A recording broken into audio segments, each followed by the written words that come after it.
పెహల్గాం దాడి నేపథ్యంలో పాకిస్తాన్పై భారత్ చేపట్టిన ఎదురుదాడి సందర్భంలో ప్రధాని మోదీని జగద్గురు శంకరాచార్య ఒక ప్రశ్న వేశారు. అదేంటంటే, ఎవరైనా మీ ఇంటిపై దాడి చేసినప్పుడు మీరు మొదట మీ చౌకీదార్ను ప్రశ్నించరా?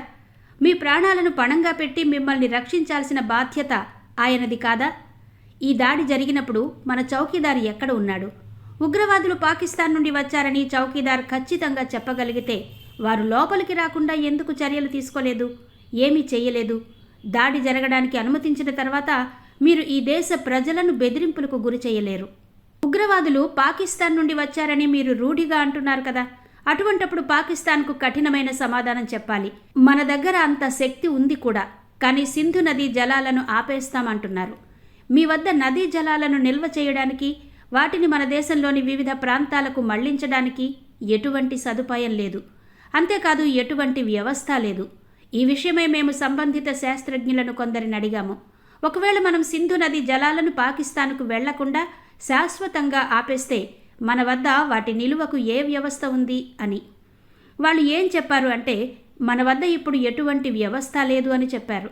ఒకవేళ మనం ఈ రోజు నుండి అటువంటి వ్యవస్థను రూపొందించాలని అనుకుంటే, ఒకవేళ మన దగ్గర అందుకు ఆసక్తికరమైన నిధులు ఉంటే, ఒక్కరోజు కూడా పని ఆపకుండా మొదలు పెడితే అటువంటి వ్యవస్థను రూపొందించడానికి కనీసం 20 సంవత్సరాలు పడుతుందని చెప్పారు. అప్పుడు మనం జలాలను ఆపవచ్చు అని చెప్పారు. ఒక టీవీ వ్యాఖ్యాత చెప్తుంటే విన్నాను.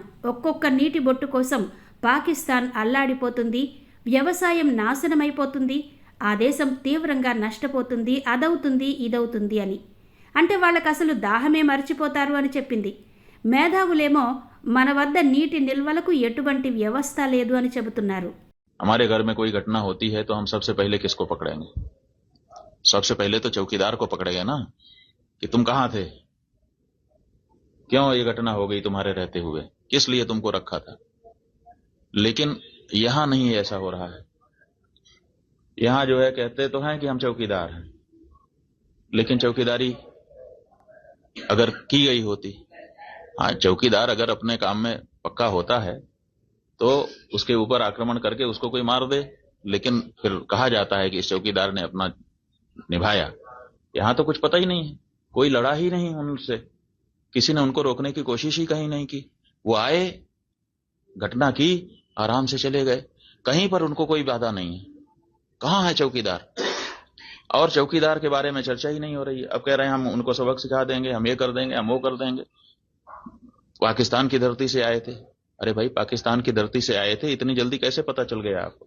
और अगर इतनी जल्दी आपको पता चल जाता है तो घटना के पहले क्यों नहीं पता चल गया? और दूसरी बात यह है कि अगर पाकिस्तान से आए तो पाकिस्तान के खिलाफ अच्छी तगड़ी कार्रवाई करिए। आप कह रहे हैं कि हम सिंधु नदी का जल रोक देंगे। आपके पास जल को रोकने या उसको डाइवर्ट करके अपने ही यहाँ अपने ही देश में रख लेने का कोई उपाय ही नहीं है।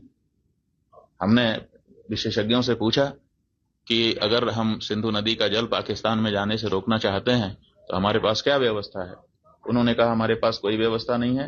अगर हम आज से शुरू करें कि ऐसी व्यवस्था हम बना लें तो पैसा कितना लगेगा वो तो अभी पूछिए ही मत। अगर पैसा पर्याप्त दे दिया जाए, पैसे के कारण एक दिन भी काम ना रुके, तब भी 20 साल लगेगा, तब हम सिंधु नदी का जल रोक पाएंगे।